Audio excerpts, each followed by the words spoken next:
Welcome to the Your Courageous Life podcast, where we discuss psychology and tools to help you create better habits, cultivate discipline, and live with courage, aka grit and emotional resilience. I'm your host, Kate Swoboda. Learn more about my books and get additional resources at yourcourageouslife.com. And now, here's today's episode. Hey, everybody. So today's podcast episode will be about how to get and stay motivated. And I have kind of a funny little behind the scenes that's tied to that. That is, real life. We're going to go into real life here, but it's also tied to this motivation thing. So I always start the creation process of one of my podcast episodes by choosing a topic, outlining the major points that I want to make. And then as I was working on this podcast episode on how to get and stay motivated, as it happened, my daughter was in her room folding her laundry. And I thought that might be kind of a funny anecdote for talking about getting motivated and staying motivated because, and I am quite sure that my daughter would agree here, folding laundry is one of those tasks that most of us don't feel particularly excited about.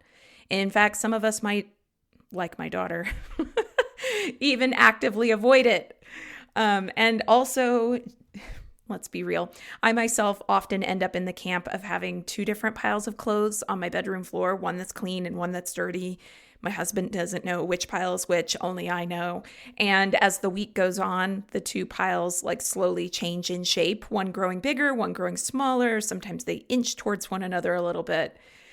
And I'm laughing about this because it's really kind of a funny anecdote to use to talk about motivation, because there's a lot of talk about how we can get motivated. And then once we're motivated, how do we stay motivated?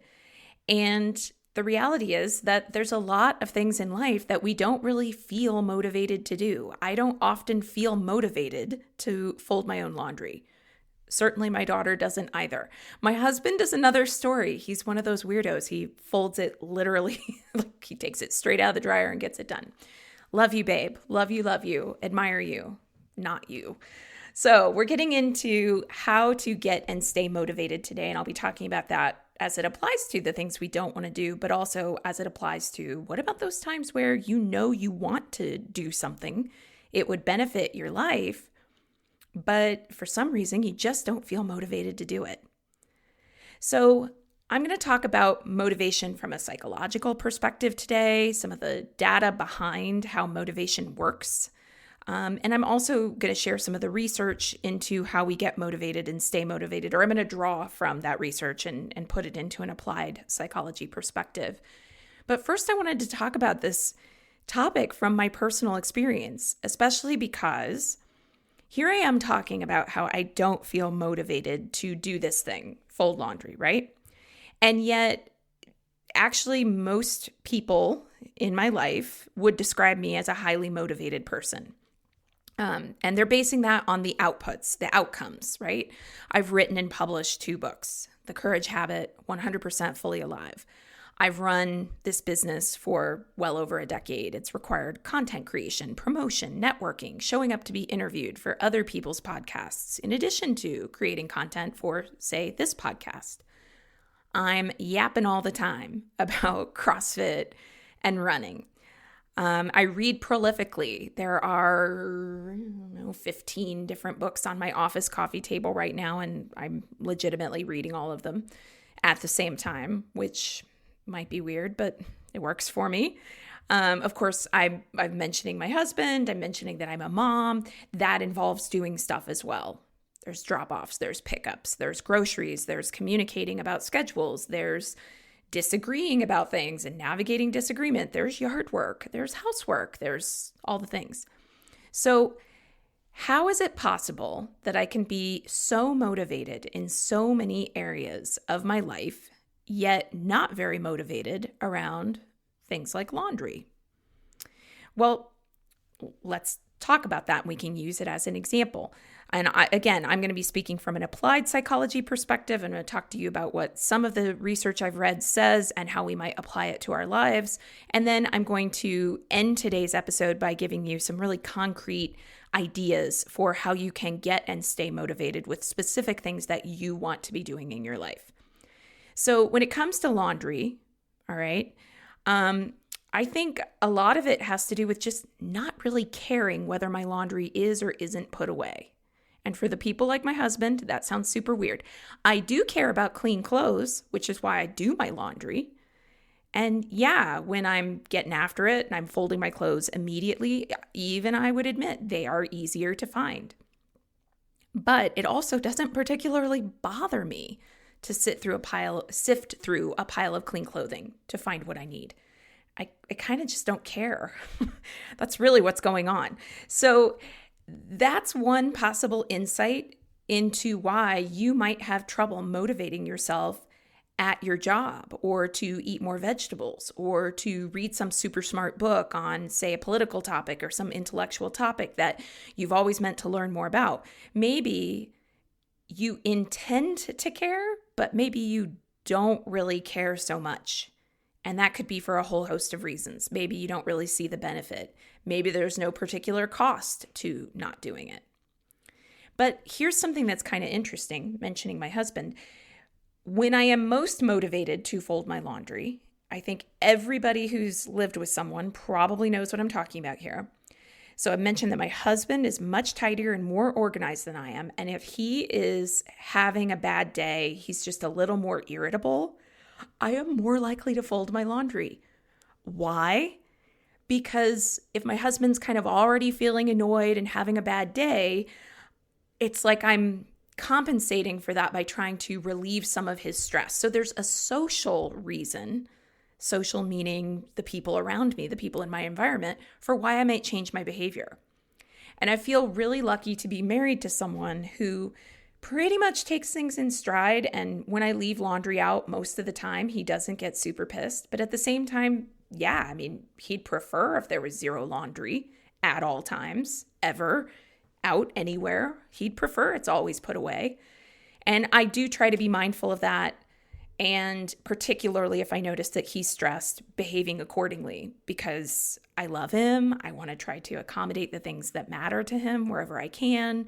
I want to try to help, can't always fix or ease the stress that he's feeling in his life whenever something comes up. Maybe it's related to work or something else that he has on his mind, but I can fold the laundry. So that's another insight into why someone might get motivated or stay motivated. Social pressure, social contagion, social influence, whether from one person or a group of people.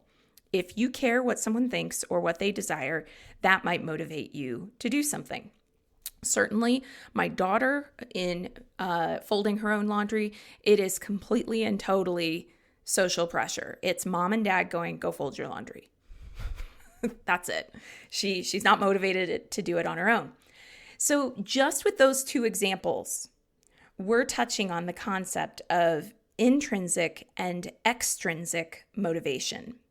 And these concepts emerge from psychology, emerge from the work of Deci and Ryan, D-E-C-I, and Ryan, R-Y-A-N. And this is coming back from the 1970s onward. And intrinsic motivation is when you're motivated to do something internally. It's a matter of your own personal drive and desire. If I was motivated to fold my laundry because I personally feel some sense of satisfaction around putting my clothes away, that would be intrinsic motivation. I think my husband is intrinsically motivated to fold his laundry. But in my daughter's case, where she's told by her parents, go fold your laundry, you can't get on the device until you go fold your laundry. You got to go fold your laundry. You're not going to go do something else until that laundry's folded. That is extrinsic motivation. These words can be tongue twisters. That's motivation that comes from outside yourself. Okay. Also, if I notice that my husband is having a stressful day and I compensate by folding the laundry to try to ease his stress, that would also be extrinsic motivation. I'm not doing it just because I want to. I'm doing it because I'm noticing a sort of subtle, like, let's try to make life more easeful force coming from outside of myself.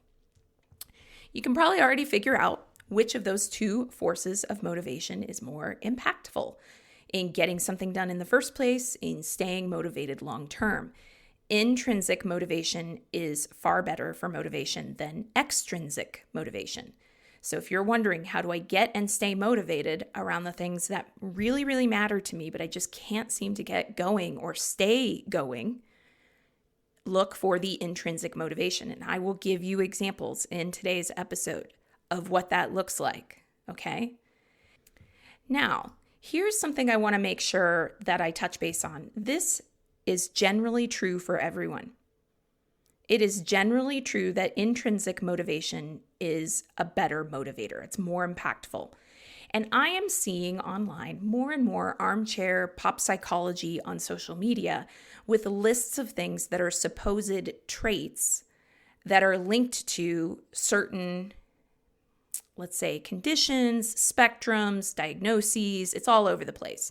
I see this in particular with neurodiversity. So I've seen a lot of things posted on social media that say that one sign of autism, ADHD, neurodiversity is that if you are on that spectrum, you have less motivation to complete a task that doesn't interest you and more motivation to complete a task that does interest you. And I'm going to go into this briefly because this actually kind of applies to everyone, and I'd like to make sure that we're all kind of looking at the same thing in the same way. So far, and I'm open to being wrong, I'm not trying to be prosaic here.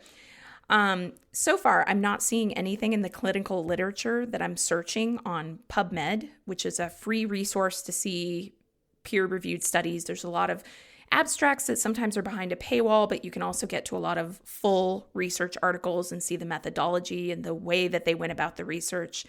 A lot of info in there. I completely nerd out on PubMed. It's run by the National Institutes of Health. So I've actually been trying to find something in the clinical literature that says, essentially, we've done this study and we have found that if you struggle to finish tasks you aren't interested in and have no problem finishing tasks that you are interested in, this is a trait specific to neurodiversity. I'm not seeing that. I will talk about what I have seen and why I think some people are making some connections in that direction in just a moment. I will also just say, speaking as someone who's not on the spectrum, who's worked with coaching clients, some of whom are on the spectrum, some of whom aren't, who are struggling with motivation. At least for me, I'd say that in my applied experience working with people on motivation, it's just generally true for everyone that if you don't really like doing something, you tend to be less motivated to do it. If you're not that interested, you tend to be less motivated. Just generally, I have found that tends to be true, regardless of whether or not someone would identify as neurodiverse. And I bring this up because sometimes on social, I have heard people use the label of neurodiversity as the reason why they aren't motivated, and they take it to the extreme of, this is why I therefore can't succeed. And certainly when someone goes to that extreme, they're not speaking for everyone who falls on those spectrums. Not everyone who is on a spectrum would agree with the idea that neurodiversity equals trouble staying motivated and therefore equals you cannot succeed at a goal. To me, that's a very extreme statement, and it's not one that's backed by research. So I'm not saying that can't be someone's experience. I'm just saying that to me that seems like an extreme statement based on what we know about how plastic the brain is, about how adaptable human psychology is. And so I'm going to get into a little bit about this question, which is, where are people getting this idea from then? That if you are neurodiverse, you will struggle with being motivated to work on things you aren't interested in, be more motivated to work on things you are interested in, and therefore you will always struggle in life because you struggle with focusing, finishing, and working on things you aren't interested in. Where's that coming from? I believe that it's probably coming from some clinical research showing that people who are neurodiverse, ADHD, autism, other diagnoses on that spectrum, they could have lower levels of dopamine overall. Now, just because clinical research shows that there could be a connection there with lower levels of dopamine overall, that doesn't mean it's that research is definitively saying, therefore, someone on the spectrum would be unable to focus or achieve their goals. Correlation is not causation. Just because there might be a connection between low dopamine and neurodiversity does not mean that one thing causes the other. And at least from what I understand about dopamine, and granted, I'm not a neuroscientist, my background is in psychology, not neuroscience. I've read some things on neuroscience. That does not mean that I'm trying to say I'm an expert.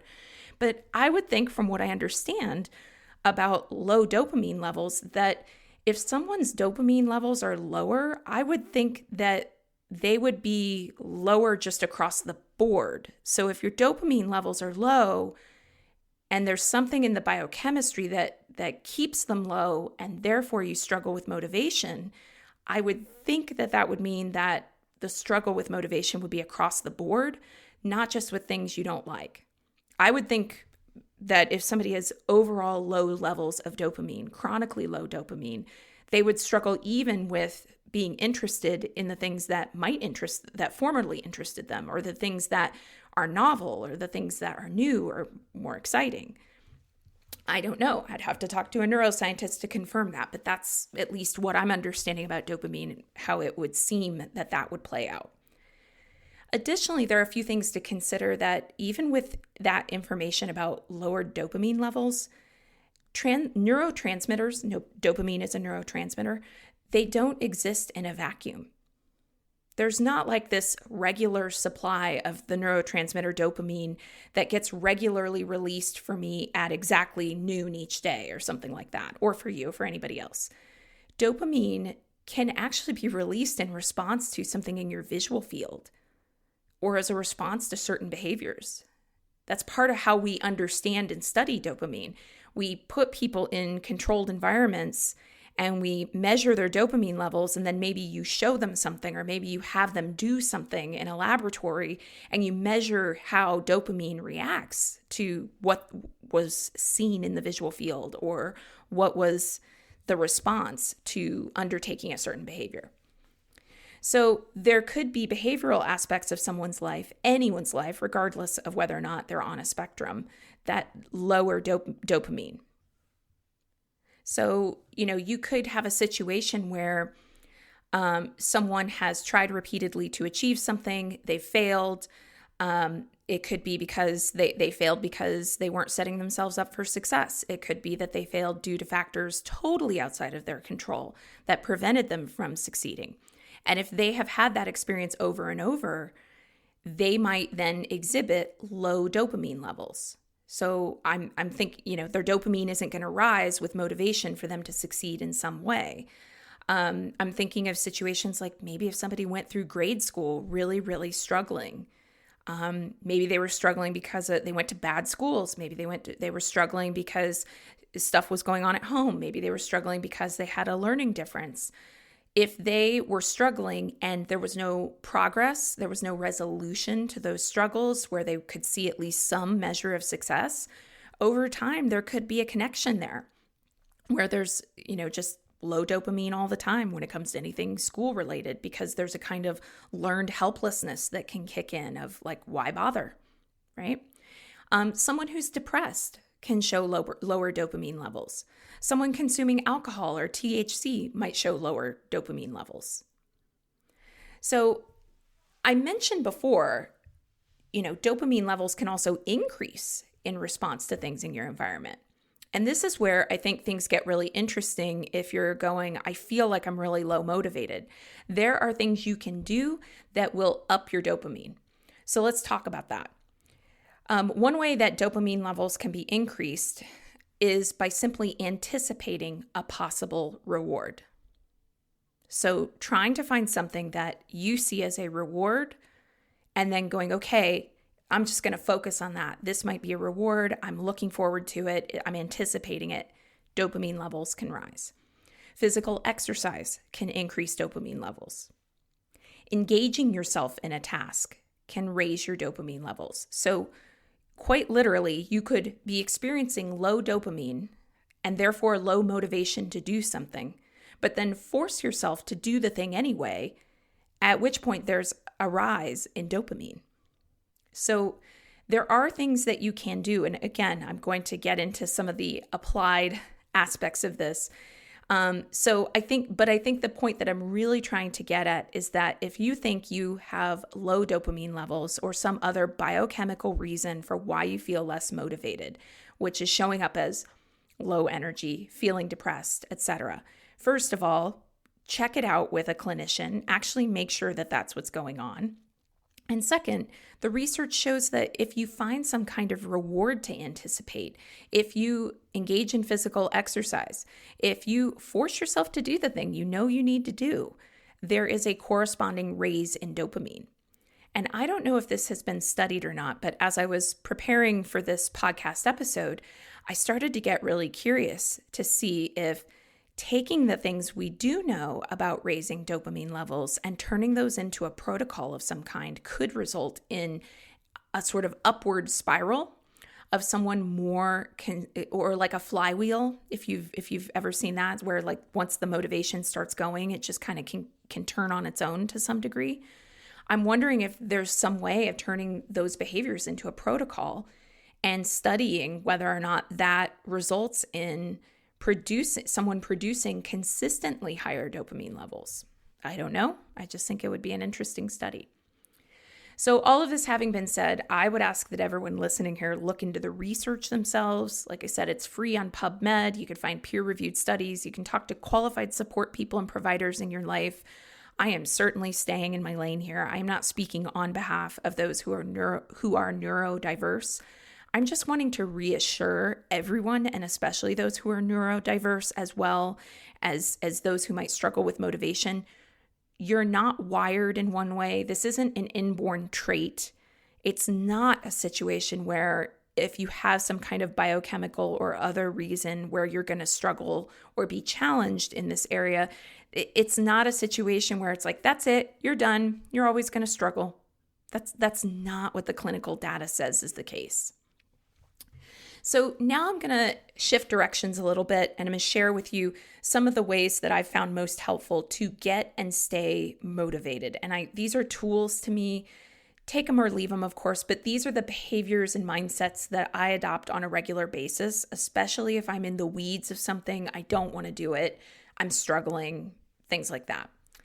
So first, and this is the biggest one for me, I am so big on my personal integrity as a source of intrinsic motivation. What I mean by that is that I know that if I want to be someone who has integrity, I have to practice integrity. Integrity is when your words and actions match and they are in alignment with your values, your beliefs, your commitments, your life vision. That definition is from my coach, Matthew Marzell. Wise person, helped me a lot in my life. And I don't like how I feel about myself when I know that I'm out of integrity.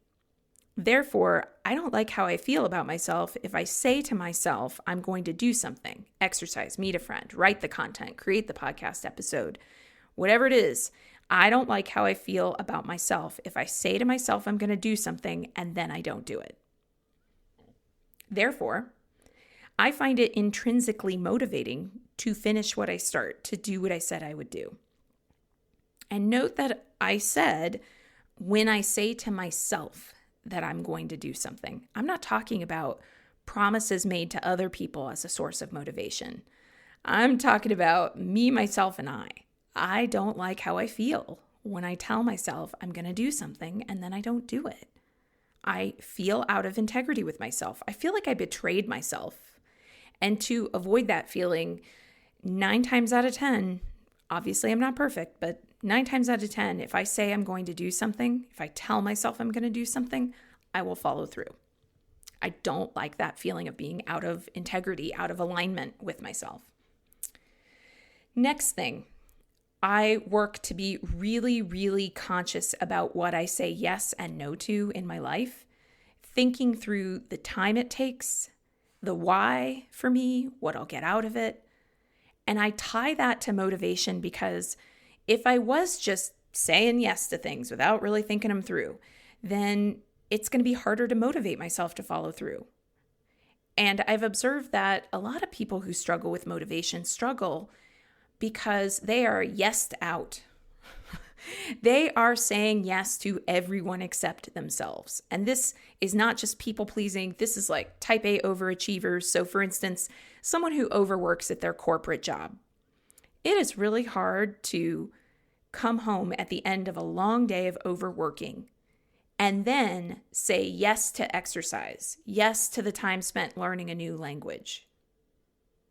If someone is a chronic people pleaser who says yes when they really want to say no, they probably have some resentment built up. And therefore, they're going to have a harder time saying yes to one more thing, even if that thing is a yes to themselves or something that would benefit them personally. In situations like that, where people are not as conscious about what they say yes and no to, saying yes to one more thing, even if it's something that would benefit you, probably feels like too much. Okay? So, practically speaking, here's what I mean when I say that I'm conscious about what I say yes and no to. So, I'm going to give you an example that's tied to, say, like a goal. So, if I sign up for a half marathon, I don't do that on a whim without thinking through the training time it's going to take. I don't do it just because in the moment it's like, oh, okay, seems like a fun idea. I sign up after looking at my calendar, considering the other things I have going on, asking myself why I want to do it, and then after all of that going, okay. So if I were to put this race on my calendar, X number of weeks out, I'd have this much to train. I'm going to buffer in a few weeks where I might have an off week or catch a cold, or I live in Colorado. Maybe there's freezing ice on the ground and the terrain is not really great for getting a run in. Maybe got a lot of work deadlines. It's a conscious yes, a conscious no. I'm also not signing up for that half marathon to impress people. I'm doing it for me. I'm doing it to build my grit and resilience. There's that intrinsic motivation. I know from experience that when I push myself physically, I feel grittier and more resilient, and I like that feeling, and I notice the benefits in my life. I'm doing it because, believe it or not, I like running. I'm doing it for health reasons. There's all these intrinsic factors that are going into the decision to put that thing on my calendar. So the thing for you might not be the half marathon. Maybe you've always wanted to write a book. Maybe you want to spend more time with your children. Maybe you want to sign up for a class of some kind, but you're worried about the time it'll take. It's like, be conscious about that, about what you're saying yes and no to, because when it's actually time to put some action behind the yes, the yes is the verbal, the yes is the okay, I'm going to do it, but then you got to actually walk your talk. You're going to feel more resistance and less motivation if you haven't really thought it through and gone, okay, this is what it actually means for me to do this thing with my life. And tied to that, I'll just say, what do I do about the things that are have-tos? The things like renewing your driver's license or taking your car in for a repair or pulling together tax receipts. What do you do about the things that you can't consciously say a yes or a no to? Well, here's my take on it. I think the why for tasks I don't particularly like doing is often, I'll feel so much better when this is done, and I'm not thinking about getting it done anymore. And that ties in with the data that when we anticipate a reward of some kind, like the reward of being done with something that's annoying, then we're more motivated to do it. So I focus on that. Maybe that's why I don't fold my laundry. Like, it's not a have to. And but generally speaking, because I'm just like you and I got to deal with those things like pulling together tax receipts or taking my car in for some reason in the middle of my day, those pain in the butt things, I just, whatever I can do to consciously choose to place my intentions and my attention on the thing I want, which is to be done, that's the reward, rather than what a pain in the ass it is to have to do the thing. And last, here's a novel idea on how to get and stay motivated. Who says that you have to be motivated? I mean, really consider that for a moment. Who says you have to be motivated? Who says you have to feel like it? Who says it's supposed to feel good to do something? And this is something that I'm seeing emerge more and more in our culture in recent years. People pushing the message, this is a lot of it on social, that if something doesn't feel right, step away. If things feel hard, drop them. And this idea that there's something quote unquote toxic about any mentality of pushing through. That if you subscribe to any mentality of pushing through, grit, discipline, hustling for something that matters to you, that you're somehow buying into this terrible belief system. Now, we're all in charge of our lives, right? Personally, I don't agree. The data on what builds our emotional resilience and our sense of determination also doesn't agree with that. If you want a really interesting kind of narrative / aggregate of the data and how it applies specifically to how we talk about difficult issues, trigger warnings, all of that, fantastic book I would recommend is called The Coddling of the American Mind. Coddling, Coddling. The Coddling of the American Mind. Might also surprise you, based on stereotypes at least, the political parties that the writers are coming from, which they're pretty transparent about. The essential takeaway of the book, though, is that the way that we're currently handling discussion of challenging issues is not in alignment with what is best for us as individuals, for our society, in terms of building resilience, building better relationships, navigating conflict. And I would definitely say that resilience, better relationships, and navigating conflict are essential skills for each individual person and essential skills for a well-functioning society. So if you want to make yourself better, if you want to make society better, resilience, better relationships, and the ability to navigate conflict are pretty essential pieces of that. Instead of backing off from challenges as a way to preserve our self-esteem or avoid being triggered or preserve our sense of worth or to feel better about ourselves, we actually should be nudging into them. And there's data out there on this. And like I said, a lot of it is presented in The Coddling of the American Mind. Fantastic book. So we should actually be nudging into these places that are challenging. We should be having the conversations that we don't feel like having. We should be trying to push ourselves to go beyond our current limitations. I mean, there's a bajillion quotes out there about how life is best lived beyond your comfort zone. That didn't come from nowhere. I will also say that I've found in my personal experience that when I've pushed myself harder than I thought I could go or farther than I thought I could go or tried to do things that I initially did not think I could do, I have 100% always benefited. So, for instance, in my marriage, tough place to have to push through. I have had times where my husband and I struggled and I was frustrated and sad and therefore was really feeling like we were stuck, no way through. How do we navigate this impasse? But when I leaned in and kept looking and kept searching and would not give up, we found our way through. Now, because it's the internet, I need to also add that I am not saying that success is always that you stay in the marriage, that something is wrong with leaving a marriage, right? I'm not saying that. I'm saying that in my own marriage, when I pushed harder, when I leaned into the challenge before me, And it was a challenge that I really did think was beyond my capacity at that time. I personally benefited, as did the relationship. We found our way through. I've experienced that with my health as well. Some of you may know that more than 10 years ago, I was diagnosed with an autoimmune disease. And I felt like shit, to put it plainly.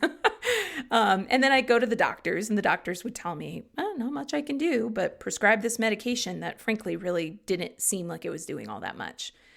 But there was something in me that just went, I just refused to throw up my hands and go, well, I guess that's it. No, I refused to do that. I leaned in, I read research, I tried 50 gazillion different things, and I finally did find my way to the state of health and energy that I have now, which is not perfect, right? What works for me might not work for you. I don't know. But I did find what worked for me at a time when medical experts with degrees were telling me, sorry, I don't know what to tell you. Multiple medical experts with far more knowledge and expertise and education in this area than I've ever had. They said there was no solution. Well, I found my way to solutions. Books I've written. It's a hard thing to write a book. A lot of people say they want to and then don't. And certainly I have had plenty of creative projects abandoned over the course of my life. But of the books I have written, have succeeded in finishing, I've had days, I've had weeks where I sat down to write and had the worst case of writer's block ever and wondered how I ever wrote a fucking thing in my life. But I leaned into it. I refused to give up. I found my way. I'm even going to go out on a limb with this because I know someone's going to be going, but what about burnout? But what if, in fact, you push yourself so hard that you go into burnout? And since I am pretty transparent about the fact that I have gone into burnout before with overwork, I actually feel like that experience was of benefit to me. I know, right? Weird. But here's why. It showed me where my limits actually were. I learned different ways of working that were more efficient and more supportive of me, of my life. I don't look at the situation of times when I've gone into burnout and go, I'm a victim of a society that expects people to work harder than they should. I go, I'm kind of curious about the challenge of working on the things that matter to me to my limits. I'm kind of curious about how far I can go. And this is something somewhat of an unconventional take. I talk about it in my book on burnout, which is, the title is 100% Fully Alive. I don't want to live a minimalist life. I like living a very full life where I'm constantly challenging myself, where I'm doing things with my husband and daughter, and I'm writing and I'm working and I'm CrossFitting and I'm studying Italian and I'm planning travel adventures and I'm training for distance races. That's what I want for my life. I don't want to pare it down and have a schedule full of white space. And yes, I have examined the question, is this like a reactive thing? Is there something unhealed in me that's compelled to like put things on the calendar that don't really matter to me just so I don't have like free space in my head or something? No, that's not what's going on. I've examined that question. I've examined it with professionals. That's not what's going on. 100% fully alive life to me is one where I'm traveling and I'm studying and I'm learning and I'm working and I'm pushing my limits. I like that. And what I talk about in 100% Fully Alive is that I found it is possible actually to have this really full life, to do more, if you set up your foundational habits to support it. So 100%, if you've got a lot of stuff going on in your life and you don't have the foundational habits in place, burnout will come a calling. But if you set up the foundational habits, you're capable of so much more. So for instance, I'm going to go with something super banal, but it's part of my life. Part of my motivation to eat well, to eat the salads, is knowing that if I don't eat well, my energy levels will drop. And then I'm not able to do the things that I, just listed off. So 100% potato chips taste better than salads. Tacos, I'm about it, okay? But If all I'm eating is potato chips and tacos and pizza and like my energy levels will drop, and then I'm not able to do the things I just listed off. So in that way, salads, vegetables, whatever, they aren't even really a bummer for me to eat anymore. They're the micronutrient elixir that's going to make me feel like a more capable badass. Eating well is a foundational habit that allows me to do the other things I want to do. And it's kind of nice because then there's this nice cycle of motivation. I'm motivated to eat the salads because it allows me to do things I want to do. As I can do more of the things I want to do, the next time salads are on the table, I'm all the more motivated to eat the salad. So all of that having been said, you don't have to feel like doing something. You don't have to want to. Sometimes in life, you just do it. You just do the hard thing, and it's okay. And I actually think I want to touch on one more point on motivation that I'll make today. It's kind of tied to the last one. Maybe it's its own separate thing. I don't know. You'll decide. I think we need to keep hard in context. We need to keep hard, or what we define as hard, in context. When we don't feel motivated to do something, it's usually because that thing feels hard. And what I recognize, and would invite you to recognize as well, is that things often feel hard at the beginning or if we aren't consistent. That's the context. Because if you try anything enough times, if you practice, if you make it a habit, it won't feel so hard. So yeah, it feels hard to get up early in the morning at first, and if I don't do it often. It feels hard to run at first, and if I don't do it often. It feels hard to deal with difficult coworkers at first, and if I don't practice patience or watch my judgments of them on a regular basis. It feels hard to notice your negative thoughts and reframe them at first, and if you don't do it often. So putting hard in context means that when my motivation is low to start a new habit or routine, I recognize that it's probably only feeling so hard because I'm just starting. I'm not used to it yet. When I'm doing it regularly, when I'm used to it, when I've created something as a habit, it's not so hard. Humans are incredibly resilient and adaptable. We might struggle to change behavior initially, but we can change it. And when we do, and when we get comfortable with that change behavior, that's when it becomes the new normal. And that's when you don't even have to rely on, how do I get motivated? How do I stay motivated? It's like, no, this is just what I do. This is when I get up.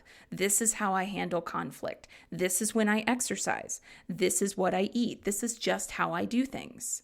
That becomes your new normal.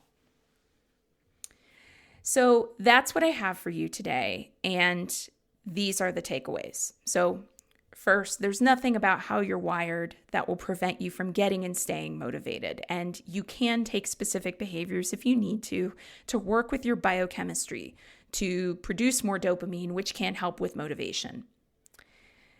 Intrinsic motivation, going to get you farther than extrinsic motivation. God, that is a hard word to say. And if you can tie anything you have to do, quote unquote, have to do, with something that is intrinsically valuable to you, such as I do with this example of using my commitment to integrity and being someone who practices integrity, you can find more intrinsic motivation. Okay. So then there's also, how do you be conscious about what you say yes and no to? Because if you are conscious about what you say yes to, then you can avoid getting yourself into a situation where you've agreed to something or told yourself you're going to do something without really thinking it through, which kind of sets you up to be less motivated and therefore it's going to be harder to actually follow through. And whenever you are looking at those have-tos, try to focus on the thing that is the reward. If nothing else, I'll feel so much better when this is done and I'm not thinking about getting it done anymore. That could be your reward. This novel idea, who says you have to be motivated? Who says you have to feel like it? Who says it has to feel good? And what if doing things you don't feel like doing actually gives you some of that gritty resilience and motivation? What if doing that thing shows you your capacity? And then we've got this last idea that I've started to talk about, which is how do we keep hard in the context of what hard really is? Because there are a lot of things that we might struggle to get and stay motivated around because we've decided that it's hard, and we're not remembering that actually, with practice, it's probably not going to be as hard. When it's not so new, when you're more consistent, it stops feeling so hard. All right, so I hope that this was helpful to you today. My biggest hope is really that you are fired up and kind of looking around at your life and going, you know what? I could be doing some really cool stuff. I'm kind of a badass. I'm excited about this. I'm excited about that, all that. So I hope that this is something that you rock out to. Please hop on over to Instagram. Let me know how you're doing with this kind of stuff. Comment on a post or something like that. And here's to you getting and staying motivated for all the things that you want to do with your life, your one precious, incredible life. And of course, remember that if you want additional support with anything that you're trying to do, the book 100% Fully Alive can give you some great strategies for how to be motivated, how to manage your time, and how to do that and live that very 100% fully alive life without tipping over into burnout. All right, that's today's episode of the Your Courageous Life podcast. Thank you for listening. To dive in deeper and continue the work, head on over to yourcourageouslife.com. See you there.